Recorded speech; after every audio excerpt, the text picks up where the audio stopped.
Today, we're diving into a topic that's got some intrigue, a bit of mystery, and a whole lot of attitude. You guessed it. We're talking about how a guy can channel his inner bad boy.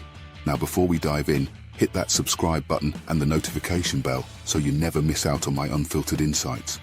All right, let's get real about this, shall we? So, you want to know how to be a bad boy, huh? Well, let's set the record straight from the get-go. Being a bad boy isn't about breaking the law, treating people poorly, or wearing a leather jacket like you're auditioning for a 50s movie.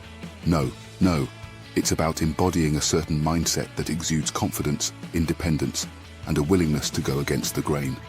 Being a bad boy means staying true to yourself, regardless of what others might think. It's about living life on your terms, while still being respectful and considerate. Bad boys don't sit around waiting for life to happen. They grab life by the horns and ride it with style. They're adventurous, they're curious, they're passionate. Whether it's trying new foods, exploring far-off lands, or mastering a new skill, they're always up for the challenge. But here's the kicker. Being a bad boy doesn't mean you don't care about others. In fact, the most captivating bad boys are also compassionate, empathetic, and have a strong sense of loyalty. They just know that they can be caring without compromising their individuality. Dress the part, my friends.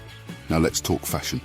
Bad boys have a style that's uniquely theirs. It's not about wearing the most expensive brands or following the latest trends.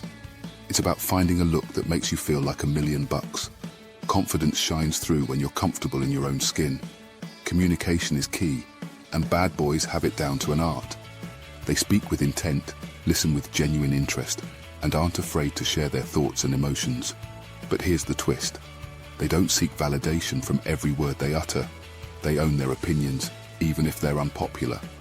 Remember, being a bad boy isn't a one-size-fits-all formula. It's about being authentically you. Embrace your quirks, embrace your passions, and own your story. People are drawn to individuals who are unapologetically themselves. Also, download the free Approach Blueprint to learn how to meet and attract women anywhere. So, to sum it up, being a bad boy is about living life with passion, embracing your unique identity, and having the confidence to be real in a world that often encourages conformity. It's not about being bad, it's about being refreshingly, irresistibly you. Thanks for hanging out with me today. If you enjoyed this video, give it a thumbs up and share it with your fellow bad boys and bad girls. Until next time, this is signing off. Remember, life is short, so make it count.